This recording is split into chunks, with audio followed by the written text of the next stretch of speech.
in the squad. What was the club's thinking behind making that decision at the time?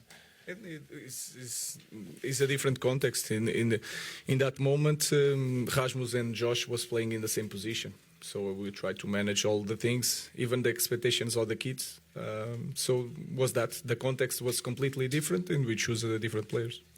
Jack Fletcher was added to the squad. Why hasn't he travelled out here? Sorry?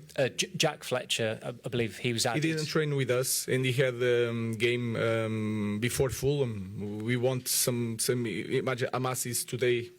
Is here today. In the last game against Fulham, we want Amas also, but because he played all the game against Arsenal, he was not in our squad. We try to manage all the teams there and try to imagine the substitutions.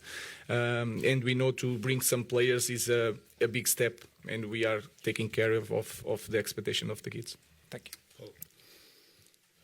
Hi Ruben, it is quite a small squad and a relatively inexperienced squad in some parts. How much of a challenge is that for you, given how important the game is for you? We have a lot of experience, and Mathijis is a young player, but he has a lot of experience, and we are ready because the good thing to play in Premier League, we are ready for everything. So it's a big challenge. We are going to face a very good team, really intense, with a lot of experience, international players. But we are ready because we face that teams every weekend. Rob. Hi Ruben, can I just ask about the two injured players, Harry Maguire and Manu Ugarte? Are they long problems, or they're not going to be out for? Small things. So we are being careful with because in this moment we cannot allow us to lose more players for a long time. So we are taking care of them in Carrington, and they cannot play this game because it will be a great risk. Dave. Hi Ruben. I think you said in your Sky interview yesterday, or whenever you did it, that you're building something bigger here than just winning a cup this season. But surely the here and now, this competition is vital for the future of the club, not least in terms of the financial aspect of it. It's worth up to maybe £100 million for the club if you go all the way and win this competition and get a Champions League place, but also in terms of attracting the very best players next season. So in that context, do you kind of understand or accept that it's so important for the club to win this competition? That is clear. I think it's not the crucial thing for the future of the club.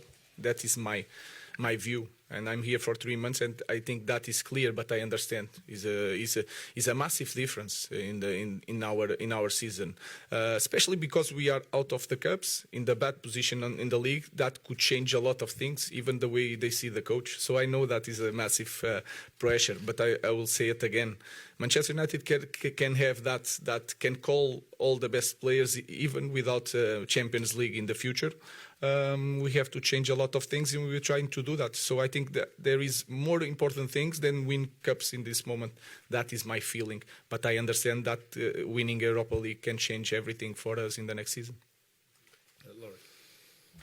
Hi Ruben, I know you've sort of addressed this, but was there any temptation to bring some of the academy players with you just in case you might need them in the match like this, or you just don't think that they're ready for this kind of occasion? Again, I'm trying to, when I put the squad, I see the players that I have that train with us, and then I imagine the substitutions. That's why sometimes I call it 1 or 2, and then I'm trying to see if they train with us, and then I trying to see if they come here to play or to be on the bench for you guys to be like seeing a lot of youth. I'm trying to manage everything. I know that is a big step for them, and I'm trying to cope with everything. So when I do my squad, I trying to think in every aspect of the formation of a kid, our squad, and not what is going to look like really well with the fans and the media. Hi Ruben, I just wonder for the likes of Josh, Rasmus and Alejandro, what needs to happen either for them or the team to really unlock them in terms of their goal scoring and to get them in better opportunities? Sometimes there are things that is hard to explain.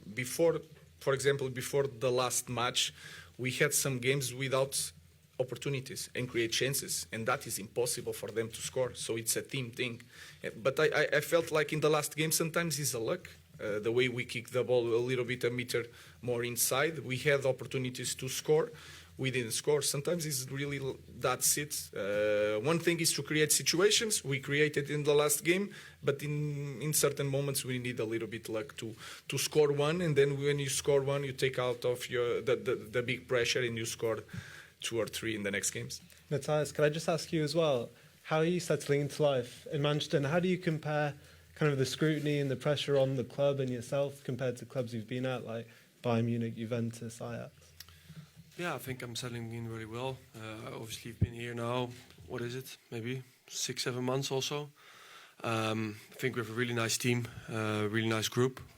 Obviously, the season until now is not what we expected. So yeah, with that comes a lot of pressure, a lot of criticism, what is normal in football, I think. And yeah, for me, it's not different because I've been in clubs where you have to win the title every year. So that's not something different than before. But obviously, being in the place where we are in the Premier League is quite different. But yeah, you have to keep going. You have to work hard and as a team improve. And then hopefully the results will come. James. Matthias, just following on from that, obviously you've come in at a time where it's probably been the most turbulent season the club have had in the Premier League era. Has it been a bit of a shock to the system for you at times, having to cope with what the team's been through? I wouldn't call it a shock. What I said, obviously, you would have expected a little bit better the way it is at the moment.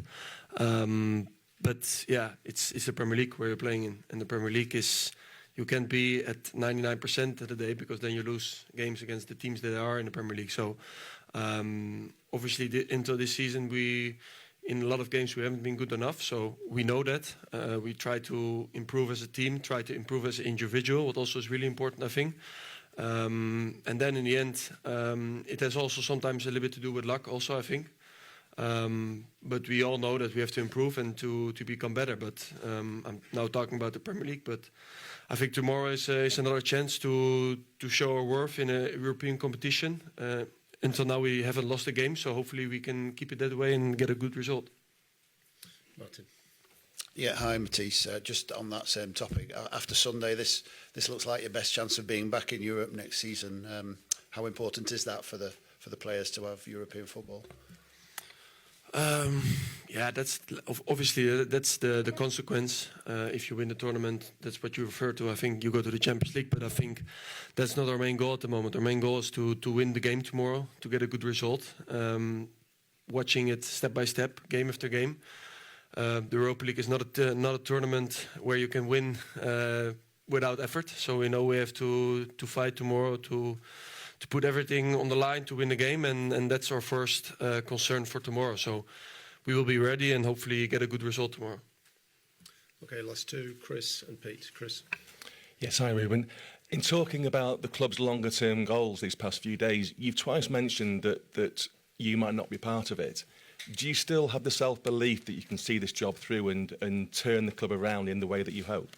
Yes, what I mean is that we have to think as a club as a long project and not just solve things in this moment and try to. If you win the cup, we are in the bad position. If we won the Europa League, we'll be in amazing position in the next year because the problems continue here, even with the Champions League.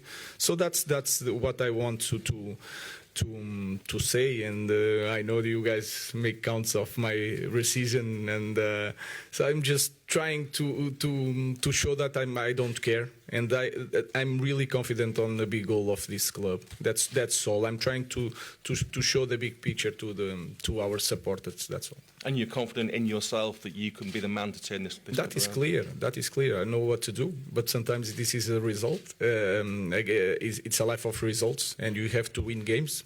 So I know the consequences when we don't win games, but I'm really confident. Since day one, a little bit more frustrated, but I'm still confident. Last question, Pete. Hi, Ruben. Even with results going the way they have been, are you still fully in with keeping the faith with your system? Because you've kept that all the way through. You've not changed it up. You've stuck with your philosophy, your way of football. Are you happy to stick with that? And do you feel that the players are becoming accustomed to it now? I think it's quite simple. I think we talk about the system. I think the system is not the problem. It's the way of playing. You build up with three. You can build up with three, with two defenders and one midfielder going down. So it's quite simple. I don't see the football like that. The problem of our team is not the system. We have a lot of problems. We are trying to work on these problems. Of course, every system needs different characteristics. But I was always really clear, and I have one idea. I'm still really confident because I have an idea how to play football. I will not change that, no matter what. I will not change that. And I'm not talking about the system. It's the way I see football. I will not change that. And we are going to do it. Or not, we'll see. Thank you very much. Thank you.